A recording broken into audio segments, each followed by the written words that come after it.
펜사콜라의 이제 한 교구에 레네 그라시다라고 하는 주교가 플로리다 주에서 발행하는 그 신문들에다가 5개 신문들에 이제 사형제도를 반대한다 이렇게 자신의 의견을 전면 광고를 이제 실었습니다. 물론 사형제도를 반대하는 것 자체가 이제 반성경적이죠. 근데 이제 지난 15세기 동안 로마 카톨릭이 계속해서 오히려 그 누구보다도 이 사형제도를 잘 활용했던 그런 단체 아닙니까? 근데 그것을 주교가 이제 정면으로 반박을 한 거였어요. 그래서 바로 그 상위 계급자인 산 안토니오 대주교도 이 그라시다 주교의 주장을 바로 이제 반박하기에 나서고 그런 상황에서 다시 그라시다 주교가 자신의 틀린 교리, 로마 교회의 그런 자신들의 가지고 있는 그런 교리는 부인하지 않고 사형제도의 반대의 발언을 계속하면서 한 정부가 살인자들의 생명을 취할 권리가 있다고 가르치는 것은 죄다.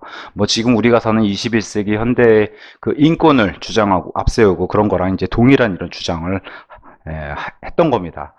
근데 이제 로커 목사님이 가만히 있지 않고 로커 목사님이 마침 자신이 이제 살고 있는 그 지역이니까 그래서 펜사콜라 성경 신학원의 이름으로 해가지고 로커 목사님도 신문 광고를 이제 낸 거예요. 그래서 성경이 말하는 성경 속에 기록된 사형제도 하나님이 말씀하시는 사형제도는 무엇이라고 말하는지를 성경적으로 우리 잘 아는 그 창세기 9장 6절 노아가 방주가 이제 멈추고 비가 그치고 해서 새로운 땅에 내놓고 하나님 말씀해 주신 게 바로 사형제도죠. 그래서 그것을 성경적으로 제시했는데 오히려 이제 원래 로마 카톨릭 내에서 이렇게 주교와 대주교 사이에 이제 의견이 이렇게 충돌이 일어나는 이런 사건으로 시작을 했는데 로커 목사님이 이 신문의 광고를 게재하자마자 바로 카톨릭 신문에서 일면 톱 기사로 플로리다 이 로커 목사님이 이제 공격하기 시작하는 거죠. 명예훼손이다.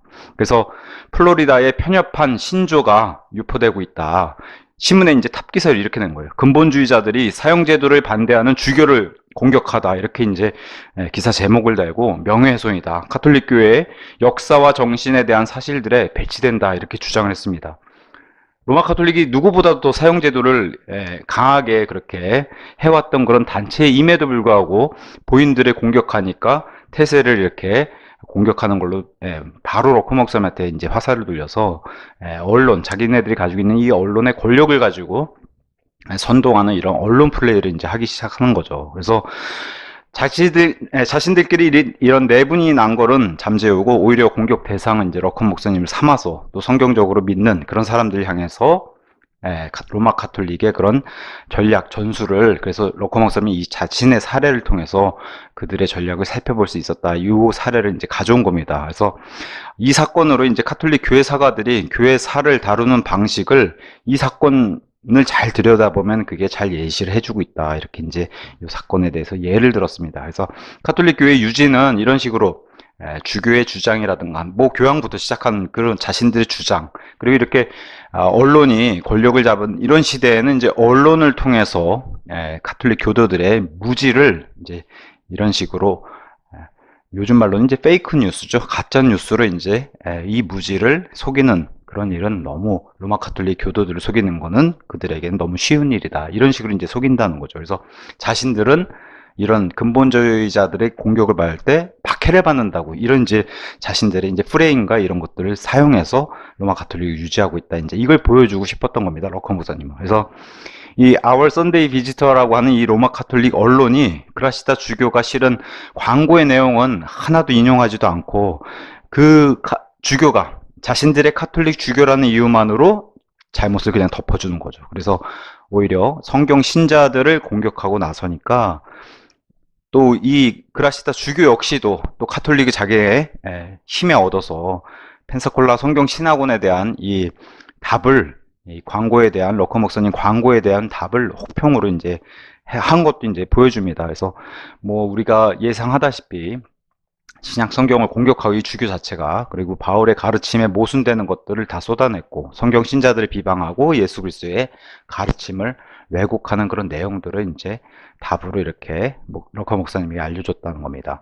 그래서 이를 통해서 알 수 있는 교훈은 카톨릭 교회 사가들이 또 이런 카톨릭 종교 지도자들이 또 카톨릭 작가들이 자기 회원들의 로마 카톨릭 교도들의 이런 무지함을 이용해 가지고 모든 결론을 다 친카톨릭적으로 이제 내버린다는 거예요. 자기들의 팔은 안으로 굽는다고 자신들의 뭐 교리라든가 이런 것들 다 덮고 잘못한 것도 덮고 심지어는 뭐 과거 중세 때 뭐 음행이라든가 심지어는 뭐 강도, 사람을 죽여도 그게 다 용서가 됐잖아요. 로마 카톨릭 주교들은 일반 왕들과 세상 법으로 다스릴 수 없다라고 하는 이 로마 카톨릭 교회 법에 따라서 어쨌든 그런 모습들을 이제 이렇게 여전히 보여준다는 것을 이제 럭커 목사님이 가져왔습니다. 그래서 오히려 그라시다 주교가 사형제도를 반대하는 것이 왜 옳은지 성경적 근거를 제시하지 않았고 그들이 할 수도 없었고 오히려 지금까지 자신들이 주장하는 이 사랑, 종교 간의 협조, 사랑과 평화, 용서 이런 것들만 로마 카톨릭의 주장 역시나 내세우면서 성경 신자들을 비난하기만 했다. 이 사건은 이제 예시를 가져왔습니다. 럭커 목사님이. 그럼에도 럭커 목사님이 걱정하지 말라는 거예요. 로마 카톨릭은 절대 바이블 빌리버들을 고소할 수가 없다는 거예요. 왜냐면은 역사적으로 너무 로마 카톨릭이 지금까지도 그 수많은 세월 동안 사형제를 오히려 그들이 많이 했던 이런 증거가 뭐 요즘 표현으로는 차고 넘치기 때문에 걱정이 안 된다는 겁니다. 그래서 이것이 바로 AD 1700년 이후에 미국이나 영국에서 주교나 사제가 카톨릭에 대한 명예훼손 혐의로 개신교도들을 고소하지 못하는 이유가 여기 있다는 거예요. 왜냐하면 본인들이 그렇게 꺼내봐야 자신들이 오히려 손해기 때문에.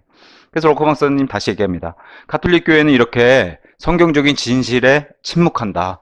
이 침묵은 곧 그들이 인정하는 꼴이 되는 거다라고 얘기를 하면서 그들의 속임수는 카톨릭 교도들이 자신들의 교회는 건건하고 영적이며 공정하지 못한 그런 성경 신자들로부터 자신들이 오히려 피해자고 박해를 받고 있다라고 생각하도록 이렇게 속인다는 거 자신들의 교도들을. 그러면서도 그 어떤 카톨릭 지도자도 성경 토론에 공식적으로 관여하지 않는다는 게 바로 로마 카톨릭의 입장이라는 거예요. 그래서 우리가 이제 교회사 역사 속에서 들여다보듯이 종교개혁 이후에는 급격하게 이제 필라델피아 시대로 접어들면서는 로마 카톨릭의 몰락 그런 예를 우리는 살펴볼 수 있죠. 특히나 이제 세상 국왕들을 지배했던 이 로마 카톨릭 뭐 대표적인 나라로 이제 프랑스와 스페인을 들 수 있는데 마지막 그 국왕들이라고 할 수 있는 루이 14세와 또 나폴레옹 같은 이런 군사 대국을 이끌었던 그런 역사도 이제 끝으로 해가지고 스페인, 프랑스는 이제 최강의 그런 최강국에서 밀려나서 몰락의 길을 걸었고 반면 영국은 어때요?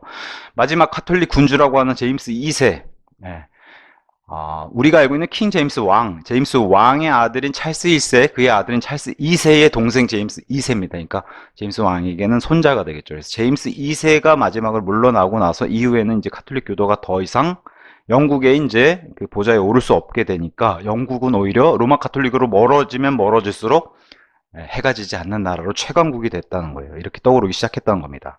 그래서 오늘 내용은 성경 신자들에게는 역사적인 사실, 우리에게는 너무나도 사실적인 내용이 될 것이고 로마 카톨릭 신자들에게는 그들이 들으면 이제 명예훼손이자 오히려 왜곡이다, 이건 가짜 뉴스다 하는 그런 내용이 될 거라는 거예요. 그래서 교회사에서 등장하는 온갖 불의들이 이 거짓된 역사가들의 입에서 교묘하게 다뤄진다는 것을 이제 오늘 짚어가면서 오히려 우리는 더 사실적이고 또 역사에 진짜 있는 그런 진실적인 그런 역사를 좀 다가가는 그런 시간이 되면 좋을 것 같습니다. 자, 백요한 침례교인 가운데 유명한 교회사가인 라투렛이라고 하는 사람은 이렇게 얘기했습니다. 루터가 유대인들의 학교를 불태우는데 찬성했다. 사실은 이런 거짓말을 이렇게 뱉어놓으면 정말 그런가? 이런 유명한 사람이 얘기하면 정말 그런가? 이걸 반박하기 위해서 엄청나게 진실된 자료들이 더 많이 필요한 거죠. 오히려 루터와 동시대 사람이었던 교황 피오 5세는 유대인들을 강제로 세례 주라고 명령을, 그리고 유아 세례는 로마 카톨릭의 핵심 교리이기 때문에 그걸 거절하게 되면 역시 중세시대에 계속 살펴봤던 것처럼 죽음이 기다리고 있는 거죠. 오히려 유아 세례를 거부하면 죽음이 있었던 거고, 그래서 로마에서 이런 명령 때문에 로마에서만 2,430명의 유대인들이 당시 이제 루터와 동시대 당시에 이제 유대인들이 세례를 받았고, 그중 몇 사람은 이 교황에게 직접 받았다는 거예요. 근데 역사적으로 우리가 자료를 살펴봐도 루터는 유대인들에게 강제로 세례를 주지도 않았고 유대인 학교도 불태운 적이 없다는 거예요. 그러니까 이런 가짜 뉴스를 로마 카톨릭에 있는 사람들이 또 옹호한 사람들이 이렇게 뿌린다는 거죠. 오히려 루터와 동시대 피에 메리라고 하는 블러디 메리라고 하는 영국의 여왕, 이 여왕이 오히려 250명의 프로테스탄트들을 불태워 죽였는데, 그러니까 역사상 250명의 절반, 한 125명이라도 카톨릭 교도를 개신교 사람들이 아니면 그 통치자들이 불태운 사람들이 있다라면 한번 3명 정도만 통치자 이름을 대보라는 거예요. 개신교 통치자 이름을.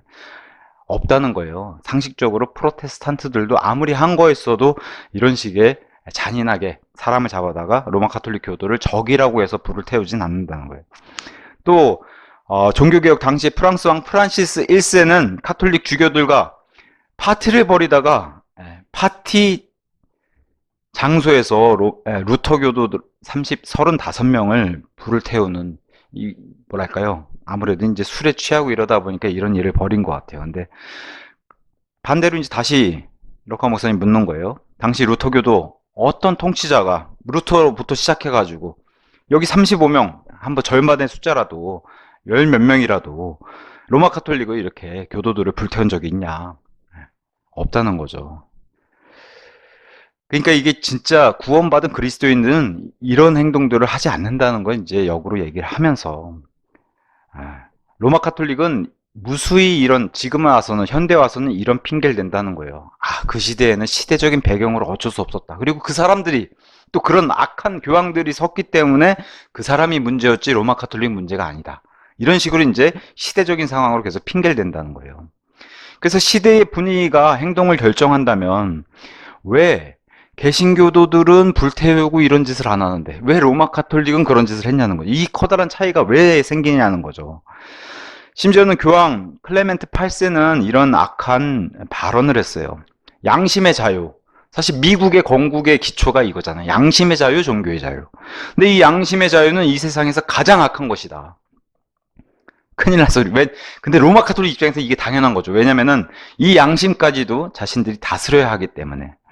근데 뭐 루터교나 칼빈주의자든 아니면 침례교든 여기에 동의한 사람이 어디 있어요? 가장 중요하게 여기는 게 이 양심의 자유. 이것 때문에 지금 미국 대륙으로 건너가서 그렇게 미국이란 나라가 세워진 건데.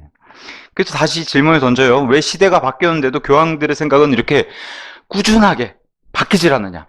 로마 카톨릭이 세워진 그 니케아 신조 그 이후부터 시작해가 지금까지 로마 카톨릭은 변한 게 없다는 거예요. 교황들의 생각도 변한 게 없고. 그럼 오늘날의 시대 정신은 어떤가? 로마 카톨릭은 오히려 자신들이 이제 우리로 따지면 뭐 그 피해자 코스프레 뭐 이런 표현으로 요새는 쓸 수 있겠죠. 경제적인 억압, 사회적 불평등, 짓밟힌 대중 등등을 언급하면서 로마 카톨릭이 오히려 이렇게 주장한다는 거야. 부자들의 의무는 갖지 못한 자들과 부를 나누는 거, 같이 다 나눠 쓰고 이게 성경적으로 예수님의 정신이다. 로마 카톨릭이 오히려 이렇게 얘기한다는 거예요. 근데 그러면서도 오히려 심지어는 2,000개 가까이 되는 그 바티칸의 방들이 많은 그 궁궐에서 사는 교황, 이런 얘기는 아무도 안 하는 거죠. 엄청난 부를 누리는, 사실은 세상의 종교가들 가운데 가장 돈이 많은 사람 사실 우리가 알 수도 없죠. 로마 카톨릭의 재산이 어느 정도 되는지 누가 알겠어요. 이 부에 대해서는 아무도 설명하지 않는다는 거죠. 교황은 짓밟힌 대중들과 무엇을 나누고 있고 본인은 스스로, 그리고 럭커 목사님이 이렇게 얘기했어요. 공산주의자 마르크스와 레닌이 지금까지 살아있다면 교황에게 무슨 말 할까? 그들이 투쟁하고 같이 나눠 쓰고 이 공산주의를 세우려고 하는 그 정신과 로마 교황이 무엇이 닮아 있을까? 이제 이런 얘기를 이제 럭커 목사님이 했습니다. 자, 심지어는 교황 바오로 6세는 끔찍하죠. 이런 얘기하면 진짜, 자신이 필요로 하지 않으면서도, 필요 없는데도 다른 사람이 필요로 하는 것을 독점적으로 사용하는 것은 절대로 정당화될 수 없다. 내로남불이죠. 내로남불입니다. 그래서 럭커 목사님이 이보다 더 위선적인 것을 본 적이 있는가? 아주 그냥 암흑 가운데 거하는 직업 배우라는 거예요. 배우란 뜻 자체가 위선자잖아요. 위선자. 겉과 속이 다른 사람. 그러니까 이 교황들이 얼마나 배우 같냐, 얼마나 연기를 잘하냐, 위선적으로 이런 얘기를 했습니다. 그래서 로마 카톨릭은 굉장히 역사적으로도 지금까지도 변함없이 위선적인 모습을 많이 보여주고 있다는 거죠. 카톨릭 그 교회법에 따르면은 교회와 국가의 분리는 카톨릭 교회법에 따르면 이단교리입니다. 예, 절대 있을 수 없는 거예요. 그래서 사실 미국의 가장 큰 가치가 양심의 자유와 종교의 자유잖아요. 그걸 출발이 바로 국가와 교회의 분리잖아요. 종교를 관여할 수 없고 양심을 관여할 수 없고 믿음을 관여할 수 없는 것에부터 출발했던 게 미국이란 나라니까. 그러니까 이제 로마 카톨릭은 이것을 공식적으로 지지를 못하는 거예요. 이 미국의 권리선언, 1항의 출발부터 하는 이 권리선언과 독립선언문 자체, 미국이란 나라를 인정해버리면 본인들의 역사성이나 이런 주장했던 게 다 와르르 무너지잖아요. 로마 카톨릭 역사가 깊은데. 그래서 이걸 공개적으로 지지할 수 없는 거죠. 그러면서 럭커 목사님이 또 이렇게 얘기했어요. 참 답답한, 미국에는 침례 교도들보다 훨씬 더 많은 숫자가 바로 카톨릭 교도들이 훨씬 더 많다, 숫자가. 근데 이 5천만 명이나 되는 미국의 카톨릭 교도들은 여전히 로마 카톨릭의 이 속내와 이런 역사도 모른 채 너무 무지하다는 거예요. 그러면서 자신의 나라를 사랑하는 이 애국심을 높이면서 이렇게 있다는 거예요. 로마 카톨릭 교도로 살아가는 그런 애국자들이 있다는 거예요. 그래서 너무 이런 모습이 이제 답답하다고 이제 얘기를 했습니다.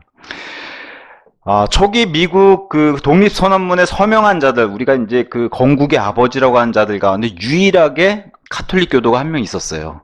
근데 이 카톨릭 교도는 오히려 지금 로마 카톨릭은 공개적으로 지지를 못하는데, 미국이란 나라 자체를. 근데 여기다 서명한 이 사람은 카톨릭 교도이기 때문에 로마 카톨릭 신념에 반하는 그런 죄를 저지른 사람 아닌가, 이렇게 이제 럭커 목사님이 꼬집었습니다. 왜냐? 모든 교황의 교서와 교회법에 따르면 교황만이 미국을 포함한, 전 세계죠. 교황만이 미국을 포함한 세계 모든 곳에서 카톨릭 교도들의 양심을 규제할 권리를 가지고 있는데, 이 카톨릭 교도, 건국의 아버지 중에 한 사람은 어디다 사인했어요? 종교의 자유에다 사인을 해버렸기 때문에 로마 교황 또 로마 교회법이 주장하는 자신들의 교리랑 정면으로 부딪혔다는 거예요. 그래서 교회와 국가의 분리를 주장하면 이단이 돼버리는데, 오히려 카톨릭 교도가 여기 서명하면서 이 카톨릭 교도는 이단으로 처단받아야 되는 거 아닌가, 이렇게 이제 얘기를 했습니다. 그래서 오히려 성경 신자들이, 아까 이제 럭커 목사님도 처음에 그 자신의 사건의 사례를 얘기하면서, 오히려 성경 신자들이 성경적으로 로마 카톨릭 교회 법과 교황의 교서, 교황의 주장, 전통, 이런 것을 인용을 하면은 카톨릭 정신을 모독한다, 명예훼손이다 하면서 역으로 공격한다는 거예요. 로마 카톨릭이 이제 오히려 본인들이 피해자인 것처럼 이렇게 이제 역으로 공격한다는 거예요. 근데 이제 럭커 목사님이 우리가 잊으면 안 되는 게, 로마 카톨릭과 예수회는 하나인데 예수회의 정신 자체가 로마 교회의 정신임을 우린 꼭 잊지 말아야 된다는 거예요. 그게 뭐예요? 목적은 수단을 정당화한다. 결과가 정해지면 그 결과를 어떻게 이루기 위해서는 과정은 무시된다는 거예요. 무엇을 해도 된다는 거예요. 그래서 역사적으로 그 과정에 살인을 그렇게 하더라도 다 하나님의 이름을 위해서 사람들을 죽이고 해서 로마 카톨릭이 정당화됐다는 거예요. 그래서 로마 교회에 이득이 된다면 무슨 짓이든 할 수 있는 거예요, 로마 교회는. 그래서 성경 신자들은 오히려 반대죠. 우리는 과정까지 중요시하는 거예요. 그래서 옳은 일을 하기 위한 기회를 얻기 위해서 옳지 않은 일을 하는 것은 결코 올바르지 못하다. 좀 말이 어렵지만 과정도 중요하다는 거예요. 하나님은 결과도 중요하면 좋죠. 결과도 좋으면 좋은데, 결과가 좋지 않더라도 그 과정에서 최선을 다하고 내가 할 수 있는 한 하나님 편에서 최선을 다했으면 그걸로 충분한 겁니다, 우리 그리스도인에게는.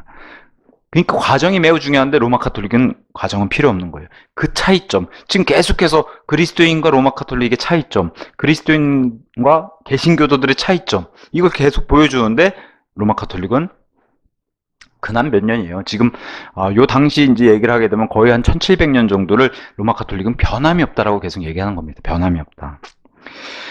그래서 이 필라델피아 시대, 드디어 뭐 종교개혁 이후에 더군다나 이제 킹제임스 성교관이 나오고 막 이랬으니까 이제 로마 카톨릭의 세력이 굉장히 약화가 됐죠. 근데 로마 카톨릭도 가만히 있지 않아서 이 예수회를 통해서 반격을 시도하는 그런 일을 계속 보여줬다는 거예요.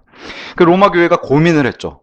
어떻게 이 민족들을 다시 전복시키고 그 통치자들을 로마 카톨릭 치하에 두면서 이 정부들을 다시 통제할 수 있을까? 로마 카톨릭은 늘 지금도, 그리고 앞으로도 꿈꾸는 게 뭐예요? 신성 로마 제국의 부활이에요.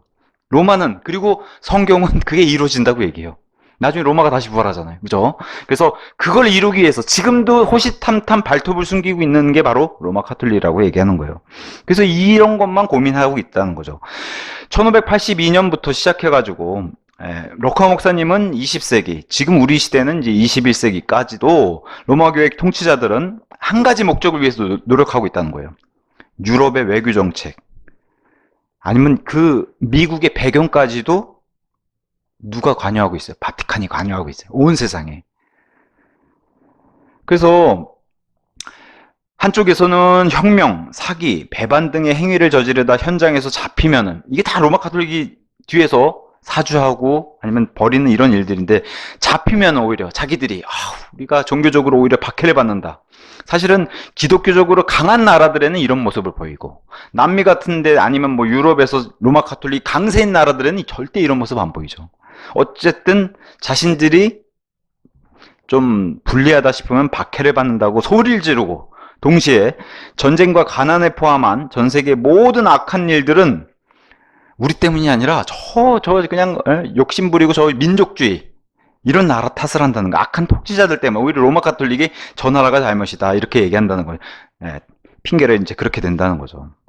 근데 교황은 자기와 관여 아니면 뭐 로마 카톨릭 치하에 자기한테 순종하는 나라들이 다투는 거를 더 좋아한다는 거예요. 왜 그래요? 그 두 나라의 분쟁 사이에서 로마 카톨릭이 오히려 이득을 본다는 거. 너희들이 싸워서 힘이 빠지면 쓱 교황이 등장해가지고 유엔을 통해서 내가 중재하는, 평화의 중재자처럼 등장하는 게 바로 로마 카톨릭의 모습이라는 거죠. 자기 치하에 있는 나라라면은 로마 카톨릭 쪽에 더 순종하는 나라에다가 힘을 쏟고, 그렇지 않으면은 두 나라가 그냥 다투게 하고 못 본 척 하다가 나중에 등장해가지고, 그렇잖아요. 늘 평화적으로 해결하자 그러고. 그러면서 이제 이렇게 썼어요. 럭커 목사님. 스스로 국제적인 독재자의 마치 무료 봉사하듯이 TV에 나와서 쇼한다는 거죠. 또 이런 연기자들이. 자, 그러면서 우리는 로마 카톨릭이 항상 잊으면 안 되는 게, 로마 카톨릭 치하에 정말 그 지저분하고 이런 더러운 일들을 다 예수에 가하는데, 그 예수의 신학 자체, 그들이 추구하는 신학 자체가 나쁜 행동은 선한 의도가 있는 한 문제될 게 없다. 똑같죠. 목적은 수단을 정당화한다. 이 교리가 바뀐 적이 없다는 거예요. 그래서 나쁜 행동은 선한 의도가 있는 한 문제될 것이 없으며, 정당화할 수 있는 목적을 위한 것이라면 속임수도 괜찮다. 이게 이제 예수에 바뀌지 않는. 근데 이 예수회에 오히려 로마 카톨릭은 예수회에 가서 고해를 한다는 거예요. 로마 카톨릭이 그 고해의 대상들이 바로 예수의 사제들이다 이렇게 얘기할 정도로 긴밀하다는 거죠. 그래서 겉으로 좋은 모습은 로마 카톨릭의 모습, 그래서 드러나는 외부의 이 따뜻한 모습은 교황이 하고 있는 거고, 그 이면의 더러운 모습은 예수회가 하는 거고, 이제 이렇게 이제 서로 분량을 나눠서 하는 것을 이제 보여줍니다. 자, 필라델피아 시대에 근데 자기들이 이제 굉장히 타격을 입었죠. 종교 개혁도 그렇고 뭐 폭발적으로 이 예수님의 열린 문을 통해서 막 복음이 전 세계로 퍼져나갔으니까. 그래서 이 로마 교회도 전략을 짰는데, 그래서 과거 중세는 강압적으로 자신들의 힘으로, 또 물리적인 힘, 군대까지 동원해서 추례도 하고 파문도 하고 이렇게 해서 으름장 놓고 이렇게 이게 먹혔는데 안 된다는 거죠. 중세에는 막 유럽에 있는 강국들도 서로 싸움 붙이고 막 이렇게 했는데, 지금은 이제 현대로 오면서도 그게 안 먹히니까 이제는 다른 색다른 방식으로 이제 지배권을 확보하려는 채택하는 그런 반복을 전략을 이제 바꿨다고 이제 그렇게 럭커 목사님이 얘기를 합니다. 그러면서 일단은 우선적으로는 이 프로테스탄트들이 생겨나면서 프로테스탄트들을 죽이기 위해서 실제로 물리적인 군대를 조직해가지고 죽이기 시작했죠. 종교개혁 초반에는. 그래서 너무 로마 카톨릭의 이런 죽고 또 서로가 전쟁하는 게 심해지니까 그때 이제 두 가지 조약을 맺습니다. 역사적으로도. 이게 세계사에서도 다 나온 아우크스부르크 조약과 베스트팔렌, 이런 거 들어봤죠? 베스트팔렌 조약. 이런 거 체결하게 돼요. 로마 카톨릭과 개신교들 사이에 우리가 서로 죽이는 전쟁하지 말자. 이런 조약을 했어요. 그래서 먼저 아우크스부르크 조약 1555년. 그럼 바로 종교개혁 1517년 얼마 안 된 시간에 이런 조약을 맺은 거죠. 그러면서 카톨릭과 루터교 사이에, 그러니까 독일에서 벌어진 이 조약이에요. 그래서 카톨릭과 루터교 사이의 갈등을 일시적으로 봉합하기 위해서 이런 조약을 체결했는데, 여기에도 독일의 이제 지방 군주들이 군주가 자유롭게 선택을 하면 이제 뭐 종교가 많지 않으니까 우리는 루터교를 선택하겠다. 그러면은 그 밑에 농민들도 다 루터교를 택할 수 있는 이런 조약이었어요. 로마 카톨릭 외에도 다른 종교를 해봐야 이제 루터교지만. 그래서 군주가 종교를 자유롭게 선택할 수 있는 권리를 인정해주는 조약이 바로 이 아우크스부르크 조약이었어요. 물론 농민이 나는 뭐 칼빈주의 믿고 싶다, 이게 안 돼요. 이건 안 돼요. 우리 군주가 루터교를 선택하면 나도 루터교, 우리 군주가 로마 카톨릭 선택하면 나도 로마 카톨릭. 그래서 여기서 이 조약에서 빠진 팀이 그 파가 칼빈파는 제외시켰다는 거. 너희는 선택 못해. 확실히 독일에서는 루터교가 강세였기 때문에 이런 게 있었던 것 같아요. 근데 이제 그 이후에 또 두 번째 이제 베스트팔렌 조약, 이건 1648년 이제 킹제임스 성경이 나온 지 얼마 안 있다가 이제 생긴 조약이죠. 그래서 왜 이 조약이 또 나왔냐? 아우크스부르크 조약이 이행이 안 됐어요. 또 로마 카톨릭이 사람을 또 이 개신교도들을 죽이기 시작하고, 심지어 독일에서 30년 전쟁이라고 하는 그 주변의 강대국들이 로마 대 반로마 세력이 왕창 붙는 소위 말해 세계대전 같은 그런 대전이 30년 동안 벌어지니까 그걸 또 매듭 짓기 위해서 한 조약이 바로 이 베스트팔렌 조약이에요. 영어로는 웨스트팔리아로 돼 있는데 이게 이제 독일어 발음은 베스트팔렌. 그래서 세계사 시간에 이제 베스트팔렌으로 배우는데 이런 조약을 이제 체결하게 됩니다. 근데 뭐 디모데후서 3장 3절에 나오는 것처럼 협정을 파기한 자들, 로마 카톨릭은 지키지 않아요. 늘 먼저 이런 걸 깨고, 그래서 이 조약들에 불구하고서 살상은 멈추지 않았다는 거예요. 늘 이런 걸 먼저 깨는 게 바로 로마 카톨릭에서 먼저 깼다는 거예요. 그래서 이런 역사는 굳이 이런 조약들 아니래도 살펴볼 수 있다는 거예요. 벌써 그 유명한 헨리 4세 위그노 교도들을 보호하기 위해서 또 본인도 위그노 교도가 돼가지고 낭트 칙령을 선포했던 그 헨리 4세, 시기적으로 보면 이게 바로 아우크스부르크 조약 시기인데 이런데 깨진다는 거죠. 로마 카톨릭이 위그노들을 그냥 또 죽이고 또 위그노들의 자유를 선포하는 그런 칙령이었는데도 불구하고 바로 그냥 교황 클레멘트 8세는 가장 저주받는 칙령이다. 교황이 이렇게 얘기하면 뭐예요? 군대가 출동하고 국왕들이 출동한단 말이에요. 로마 카톨릭을 옹호하거나 친카톨릭 나라들은 바로 출동한다는 거예요. 교황의 이 한마디 때문에. 이런 일을, 그러니까 낭트 칙령은 그냥 무효화되는 거죠. 그리고 실제로 헨리 4세도 굉장히 위기를 느꼈었던 그런 역사를 가지고 있죠. 그래서 바로 헨리 4세가 내려오고 뒤이어서 루이 14세가 올라오자마자 어떻게 돼요? 친카톨릭 쪽으로 돌아서가지고 바로 로마 카톨릭으로 회귀하는, 그 배후에는 다 로마 교황이 있다는 거죠. 이런 조약들은 다 깨는 그런 역사들을 이제 보여줬다는 거예요. 독일에서 일어났던 이 30년 전쟁도 마찬가지예요. 그 배후에 로마 카톨릭, 로마 교황이 있었다는 거예요. 죽은 사람이 800만 명이에요. 그 당시에 엄청나죠. 이게 세계 1, 2차 대전도 아닌데 이 시대에 800만 명이면 어마어마한 세계 대전이 일어난 거. 그 주변의 강대국들은 엄청나게 전쟁을 벌인 거죠. 그래서 로마 교회, 또 로마 교회를 옹호하는 친카톨릭적 국왕들의 그런 나라들하고 개신교도들 아니면 반카톨릭의 이런 연합국들하고 엄청난 전쟁이 벌어졌던 게 바로 30년 전쟁인데, 이 전쟁 후에 이제 이렇게 이제 예수의 사람들이 활동하는 거죠. 예수의 학자들 2명, 라이네저하고 살메놀이라는 사람이 1649년에 바바리아주, 여기 바바리아가 우리 성경에 나오는 그 바바리안, 그 언어랑 똑같은 언어예요. 우리 고대 게르만족, 그런 사람들을 바바리안이라고 부르는 거예요. 헬라어로. 여기 바바리아. 근데 이제 지금 우리가 알아듣는 단어는 동일한 단어인데 바바리아가 독일어는 바이에르미넨 들어보셨죠? 그래서 바바리아와 바이에른이 같은 말이에요. 그래서 이 바바리아 잉골슈타트에 있는 대학 이름도 그 당시에 바바리아 대학이었어요. 여기서 이제 예수의 사람, 그러니까 예수회가 단순히 사람들 죽이고 살해하고 이런 일들만 가담하는 게 아니라 실질적으로 어디를 파고들어요? 전 세계의 대학교를 세우는 이 일에 파고들어요. 우리나라도 있잖아요, 서강대. 근데 이제 전 세계, 여기 독일에서도 바바리아 대학을 세워가지고 여기서 이제 약 100년 뒤에 졸업생들 중에 가장 뛰어난 사람인 아담 바이스 하우프트, 한번 들어봄직한 그런 이름이에요. 아담 바이스 하우프트. 이 사람이 이제 예수의 회원이고 엄청나게 우수한 졸업자인데, 여기서 이제 이런 일루미나티 창설하는 이런 열매를 맺게 되는 거죠. 그래서 이런 일들이 예수회에서 이제 전 세계 곳곳에서가 반기독교적인 친카톨릭적인 이런 지식적으로도 이런 열매들을 많이 맺는 이런 일들을 보여줍니다. 그래서 아니나 다를까 이런 열매를 맺는 이 바바리아 대학교는 나중에는 개신교도들을 가르칠 수 없는 아예 법으로 만들어서 이제 통과됐고, 그래서 그러다 보니까 자연스럽게 바바리아 주민들은 로마 카톨릭 신자로 성장할 수밖에 없는, 흡사 뭐랑 닮았어요? 이슬람 교도들하고 비슷하죠.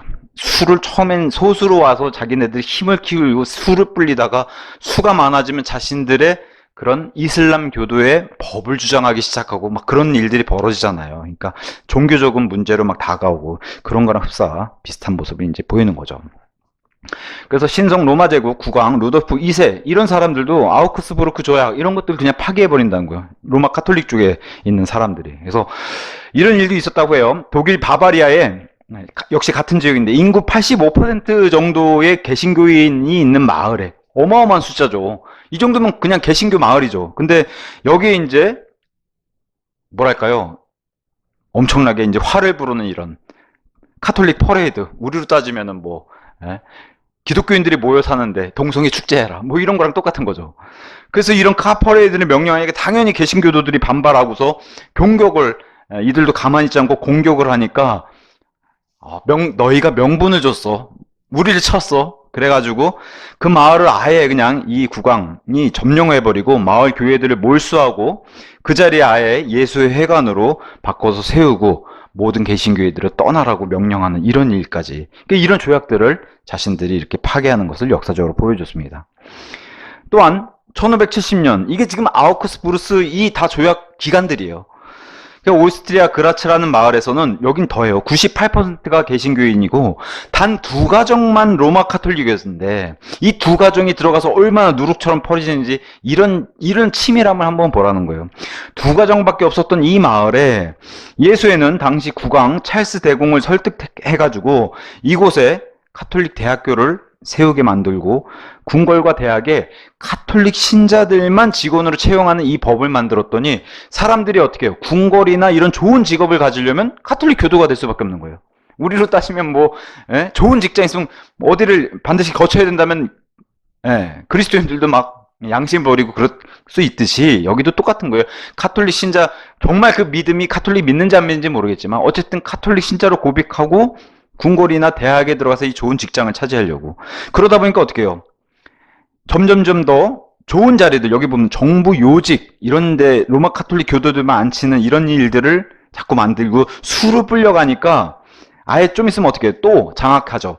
그라츠 시민은 카톨릭 신자여야만 한다는 법을 아예 재정 공포해버려요. 그리스도인들은 살 수가 없게. 그러면서 그 뒤를 이은 페르디난트라고 하는 유명한 황제가 그라츠에 아예 그냥 개신교회들을 폐쇄하고 800명의 개신교 지식인들을 이제 고향에서 축출해서 이제 아예 출애시키는, 마을에서 떠나게 만든 이런 결과를 뭐 정해져 있는 결말이죠. 이런 파기들이 보였다는 거예요. 또 베스트팔렌 조약에서는 교황 이노센트 10세 같은 사람은 이 베스트팔렌 조약을 파기했는데 이렇게 얘기했다는 거예요. 어떤 국가 간의 조약이든지 거기 들어있는 어떤 반카톨릭 조항은 모두 무효다. 어디 감히 너희가 로마 카톨릭의 법에 대항하고 이런 것들을 조약으로 협정을 맺어가지고 로마 카톨릭에 도전한 이런 거죠. 이런 선언을 먼저 이렇게 깬다는 거죠.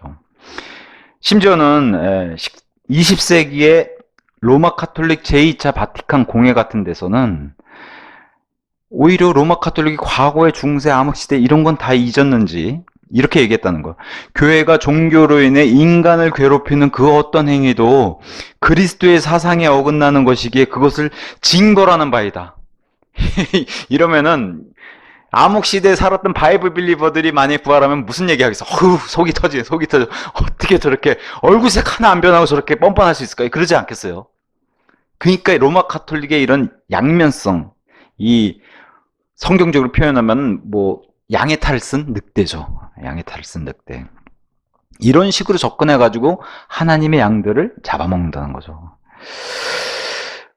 또한 로마 카톨릭은 자신들의 믿음, 로마 카톨릭적인 믿음이 있든 없든 그건 상관없다는 거예요. 데카르트라고 하는 유명한 철학자가 있잖아요. 이 철학자를 로마 카톨릭이 승인했는데, 물론 데카르트는 예수의 대학에 공부를 한 사람인데, 그럼에도 데카르트는 그리스도를 부인하는 그런 철학자였다는 거예요.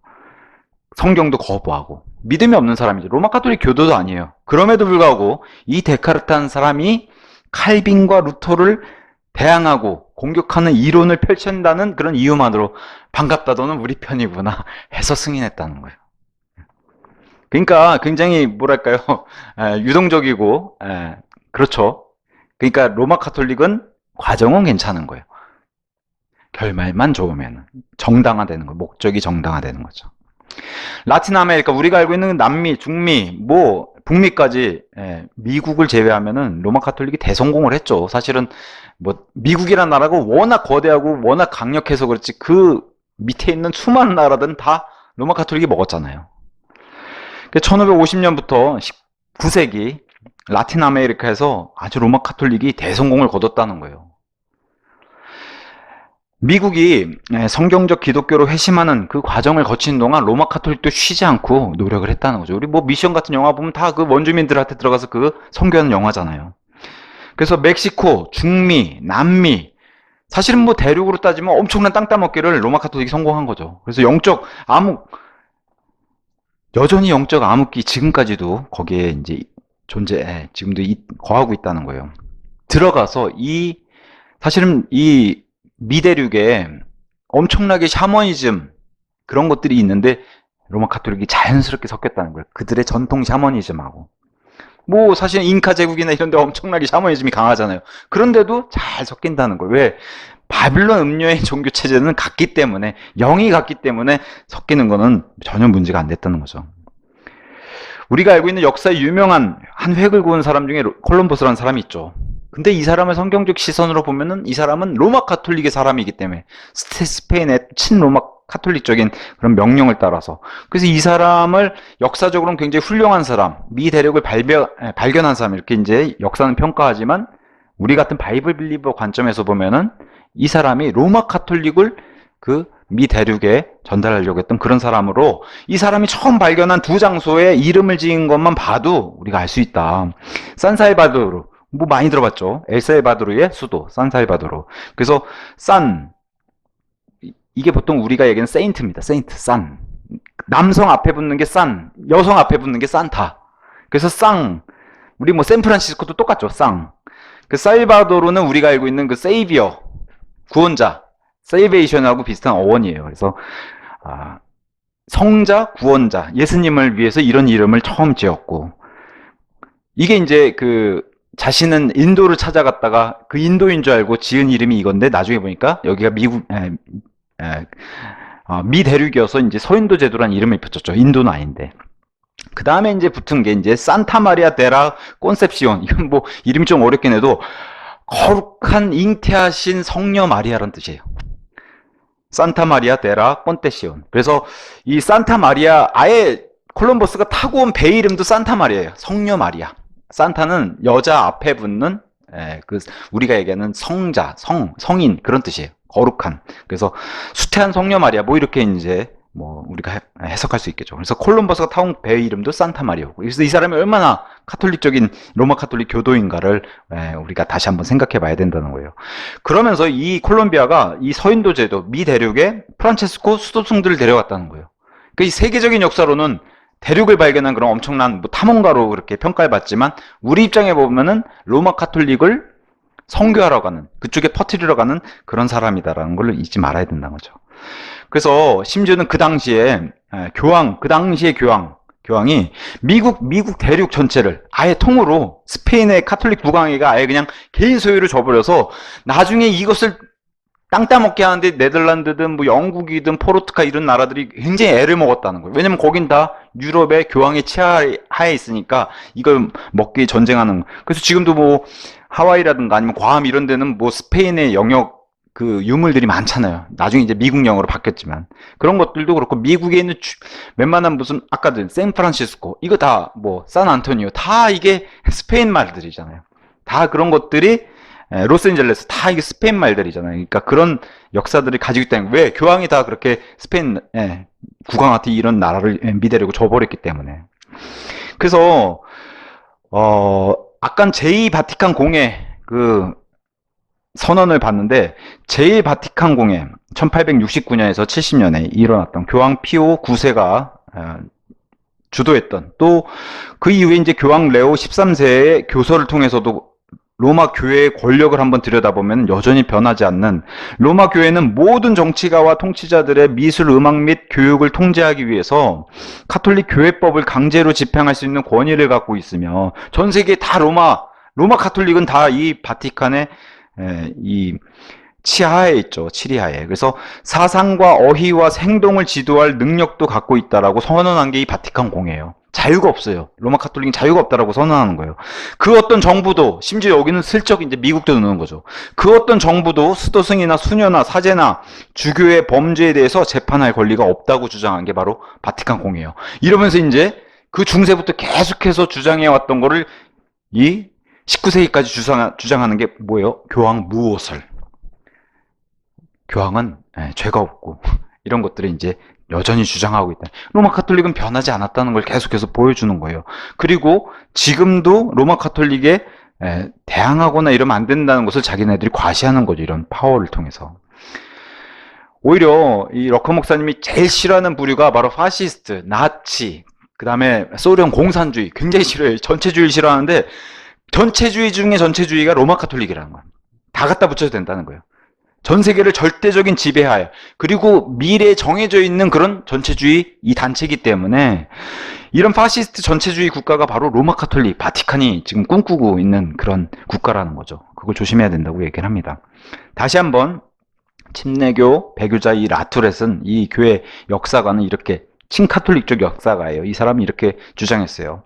조지아와 플로리다 주에서 카톨릭 선교사들이 남미에서처럼 성공을 거두지 못한 것은 너무 안타깝다는 거예요. 영국의 해악 때문에 그렇다는 거예요. 그래서 이 영국의 해악이 뭐냐? 킹제임스 성경이라는 거예요. 킹제임스 성경. 그 다음에 경건파와 거기서 나온 모라비안파, 이런 사람들 때문에 방해를 받았다는 거예요.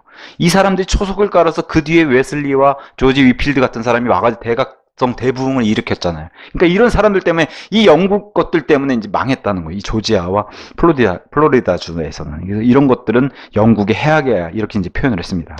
근데 이 영국의 해악이 가져온 열매가 어마어마했죠. 그래서 플로리다에만 100개의 지역교회가, 성경적인 지역교회가 세워져서 로마 카톨릭이 엄두도 못 내는, 넘보지 못하는 그런 지역이 돼버렸고, 이들은 과거 중세에서 그렇게 바이블 빌리버들, 우리 믿음의 선조들이 지켰던 물침례, 그걸 지키고, 또 전천년설, 이것 때문에도 얼마나 많은 사람이 죽었어요.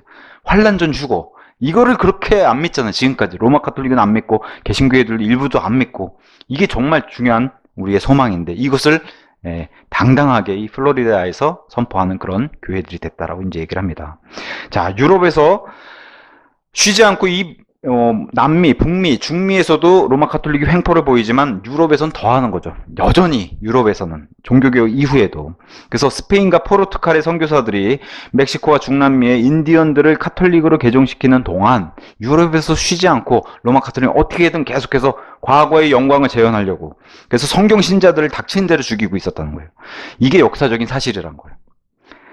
법적으로 증거됐으니. 그래서 이들이, 이런 증거들이 너무 많기 때문에 법적으로는 소송을 못 건다는 거예요. 역사적인 증거가 너무 차고 넘치기 때문에. 이건 분명한 사실이다, 이제 이렇게 목사님 그렇게 얘기했습니다. 우리가 다 알고 있는 역사적인 사실, 프랑스에서 그 개신교도들, 프랑스의 개신교도들인 위군 확살, 이거 역사적인 엄연한 진실이다. 또 프랑스에서 영어 성경도 짓밟고자 자신들도 영어로 번역해가지고 낸 게 바로 림즈 성경, 이 예수의 성경이잖아요. 이거 가지고도 얼마나 틴데일, 커버데일, 제네바 비숍, 이런 영어 성경들을 짓밟으려고, 단순히 성경만 짓밟아요? 이걸 읽는 사람들도 다 그냥 성경도 불태우고 그 사람들도 다 같이 불태우는 이런 일들 벌인 게 바로 역사적인 사실이고, 우리가 잘 아는 이 제임스 왕도 없애려고 했던 그 시도를 벌였잖아요. 우리가 좀 있으면 이 영국 의회를 폭파하려고 하는 시도, 가이 포커스, 그죠? 요새 보면 어나니머스라고 가면 쓰고 나오는 그 가이 포커스. 그 사람이 스페인 로마 카톨릭 사역을 도왔던 사람이, 그러니까 이 배후에 로마 카톨릭이 있다는 거예요. 제임스 왕을 죽이려고 시도했던 것, 그 다음에 영국 의회를 폭파하려고 했던 이 시도의 배후에도 누가 있었냐? 로마 카톨릭이 있었다는 그 얘기를 하는 거예요. 그래서 이런 것들. 근데 이제 이런 증거들을 보여줘도 로마 카톨릭 신도들은 뭐라고 얘기해요? 우리를 네가 명예훼손하려고 또 모독하는구나. 우리 가톨릭이 얼마나 역사가 깊고 경건하고 이런 거룩한 교회인데 또 비방하는구나. 이렇게 생각한다는 이런 증거를 보여줘도. 영국 왕 찰스 1세도 친카톨릭적인 그런 왕이었기 때문에 카톨릭 군대로 자국민조차도 이렇게 죽이려고 했던. 그래서 결국에는 국민 쪽에서 백성 쪽에서 일어났던 크로멜이라는 사람을 통해서 이 영국 왕이 참수형을 당하는 이런 비극적인 일을 당했는데, 그랬더니 그의 아들 찰스 2세가 또 어떻게 이 크로멜이 아주 그냥 너무 괘씸했는지 부관참시 시체를 꺼내가지고 또 불태우고 막 그랬죠. 그럼에도 이 찰스 2세조차도 또 친카톨릭적인 성향으로 돌아서가지고 예배를 자유를 박탈하고 많은 그리스도인 죽이는 이런 모습. 근데 결국 이 사람도 끝에 별말이 안 좋게 이제 끝났고, 그러면서 이제는 왕권 시대가 완전히 끝나게 되는, 영국에는 의회 시대로 넘어가는 그런 시대를 맞았습니다. 프랑스 혁명도 그렇고 볼셰비키 혁명도 그렇고 이 뭐 백성들 입장에서 이 혁명을 일으켰다고 하는 혁명들 들여다 보면은 로마 카톨릭에 대항해서 일어난 프랑스 혁명가들, 또 로마 카톨릭 교도들, 그죠? 로마 카톨릭의 그런 부패된 종교 지도자들 때문에 일어난 이 혁명가들 다 로마 카톨릭 교도들이었다는 거예요. 어쨌든 프랑스는 다 위그노들을 제외하면은 로마 카톨릭 교도들이 태어나면서 배경으로 있었기 때문에. 러시아도 마찬가지로. 러시아도 누구끼리 싸워요? 그리스 종교의 사람들끼리 싸운다는 거예요. 물론 취지는 부패한 교회, 부패한 성직 계급, 성직자들, 부패한 국왕, 부패한 정부, 이런 것 때문에 로마 카톨릭 스스로가 자기네들끼리 내분이 나서 멸망을 스스로 초래했다는 거예요. 그럼에도 불구하고 프랑스나 러시아나 뭘 못 벗어났어요? 종교적인 틀까지는 못 벗어났다는 거예요. 벗어나도 로마 카톨릭 치하에, 그죠? 지금까지도. 러시아도 벗어나도 정교회 안에서 여전히 머물러 버렸다는 거예요.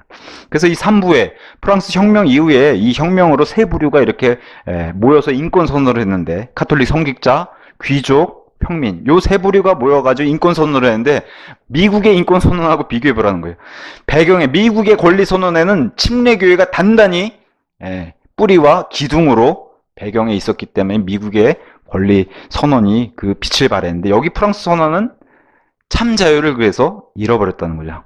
그래서 로마 카톨릭 배경, 그러니까 프랑스는 90%가 로마 카톨릭 배경이었기 때문에 오히려 이런 인권 선언을 해버리니까 무신론적. 왜냐면 유럽은 또 이런 게 덮어버렸잖아요. 찰스 다윈의 진화론, 그 다음에 계몽주의, 이성사상, 이런 게 덮어버리니까 당연히 이제 배교와 비성경적인 그런 색채로 가고, 프랑스 인권에서는 그 자유가 하나님이 주신 자유가 아니라는 거예요. 미국의 선언 자체랑 완전히 격이 다르다는 거죠. 미국에는 하나님이 주신 그 기독교적인 성경적인 자유를 외쳤고, 여기는 하나님이 주신 자유가 아니라 인본주의 사상, 내가 먼저고 너는 다음이다, 이게 원칙이었고, 추후에 그래서 제한군주제, 왕권제도가 무너지고 어쨌든 프랑스도 제한군주제와 해방된 모든 시민, 좋은 취지 같았는데 결과적으로는 다 돌아갔다는 거예요. 로마 카톨릭 성직자들 아직도 남아있으니까 그 성직자들을 위해서 세금을 내야 되는 이런 게 여전히 남아있던 이런 것들이 이제 여전히 남아있다, 이제 이런 게 안타깝다, 이제 얘기를 했습니다.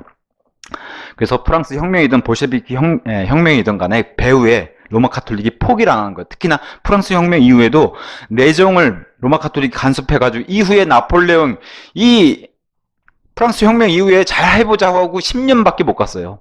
그 위에 일어난 사람이 나폴레옹이요. 나폴레옹은 또 어디로 갔어요? 바로 교황에게 갔어요. 그래서 교황과 밀약을 체결하고, 아주 신실한 카톨릭 교도였기 때문에 나폴레옹이.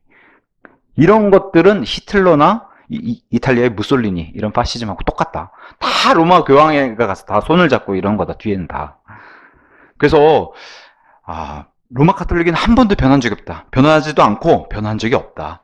심지어는 로마 카톨릭의 미래도 다 정해져 있다는 거예요. 그래서 어떤 교황도 유럽에서의 자신들이 원하는, 로마 카톨릭이 원하는 평화가 아닌 이상은 진짜 평화는 원하지 않는다는 거예요. 그들이 말하는 평화는 로마 카톨릭 안에서 교황이 좌지우지하는 그런 평화라는 거예요. 로마 카톨릭이 원하는 그 얘기하는 평화, 그런 거죠. 유토피아. 우리 힘으로 할 수 있다. 그게 이제 후천년, 무천년주의랑 다 맞물려 들어가는, 인간이 잘 살 수 있는 이런 왕국, 황금시대, 유토피아, 이런 걸 우리가 만들 수 있다. 그리고 로마 카톨릭이 온 세상을 로마 카톨릭화 시키면은 예수님 온다, 이런 거잖아, 로마 카톨릭 주장도. 그거는 다 거짓말이라고 얘기하는 거예요. 그래서 유럽 국가들 간의 전쟁의 원인, 로마 카톨릭에서는 민족주의, 저 나쁜 통치자들, 이렇게 핑계를 대는데, 그렇지 않다는 걸. 로마 가톨릭이 쾌재를 부른다는 거죠. 속에서. 나라들끼리 싸우면 오히려 쾌재를 부른다는 거죠. 그래서 평화를 유지하거나 화평하지 못하도록 교황들이 오히려 뒤에서 이런 전쟁들을 부추겨서 발생하는 그 역사의 뒤에 늘 로마 가톨릭이 있었다는 거예요. 로마 가톨릭은 계속해서 그 역사 내내 거짓말이었죠. 선행을 해야지만 구원을 받는다. 일주일에 미사 한 번이라도 빠지면 구원을 잃어버린다. 이런 식의 이제 자신들의 교리를 주장하면서, 그러면서 이 종교는 지금까지도 계속해서 거짓말을 하고 있고, 문서 위조하는 거는 뭐 사도들이 썼다는 건 뭐 맨날 우르르 내놓고 다 거짓말들이잖아요. 이런 문서 위조하는 건 일도 아니고, 조약을 파기하고, 아까 계속해서 조약들, 협정 맺으면 뭐예요? 먼저 파기하고, 재산을 훔치고, 과거에 이제 과부들, 재산 많은 과부들 마녀 재판으로 다 넘겨서 그거 다 주교들이 다 가지고 그랬잖아요. 전쟁을 일으키고 자기네들이 분리하면 또 타협하고 서로 미워하게 하고 암살 음모를 꾸미고 심지어 제임스 왕도 죽을 뻔했잖아요. 그죠? 진짜 하나님이 보호하사 제임스 왕이 살아나요. 죽음은 맞지 않은 거죠. 서로 시기하게 만들고 사기와 속임수를 일삼으면서 자신들의 욕심과 목표를, 그죠? 목표를 이루기 위해서는 수단, 방법, 가릴 거 없는 그런 욕심과 목표를 이루려고 날뛰고 있었고 앞으로도 그럴 것이다. 로마 가톨릭의 목표는 뭐예요? 신성 로마 제국의 부활이에요. 이건 변함이 없어요. 앞으로도 그게 변함이 없을 거고. 그래서 미래, 대환란에는 뭐예요? 이 신성 로마 제국이 부활하는 거예요. 누구와 함께? 종교 지도자와 정치 지도자. 그래서 두 짐승이 일어나는 거예요. 그래서 그 수도를 계시록 17장에 나와 있는 것처럼 물이 앉아있는 그 로마에 먼저 둘 것이고, 예루살렘에서는 두 증인과 전쟁을 벌이는 예루살렘에 그런 일들이 있을 거고, 또 예루살렘에 가서 왜 이 짐승이 예루살렘에 가요? 경배받으려고. 하나님의 성전 안으로 들어서 경배받으려고. 그러면서 결국 최종적으로는 유프라테스강, 그 아마겟돈 전쟁을 준비하기 위해서 바빌론, 역사적인 그 장소인 바빌론은 한 번도 변한 적이 없죠. 이라크의 바그다드에 있는 그 유프라테스 강의 바빌론, 거기서 이제 마지막 아마겟돈 전쟁을 준비할, 이게 신성 로마 제국의 부활한 모습이요. 이 결론까지 성경은 다 보여준 겁니다, 우리에게. 그래서 로마 가톨릭은 이런 모습이 한 번도 바뀐 적이 없다는 거예요. 로마 가톨릭 세워진 이래로. 그래서 이런 로마 가톨릭의 음모, 그다음에 목적, 미래의 모습까지 이제 오늘 살펴봤습니다. 로마 가톨릭은 한 번도 변한 적이 없다. 오늘 이 시간은 여기까지 하고 마치도록 하겠습니다.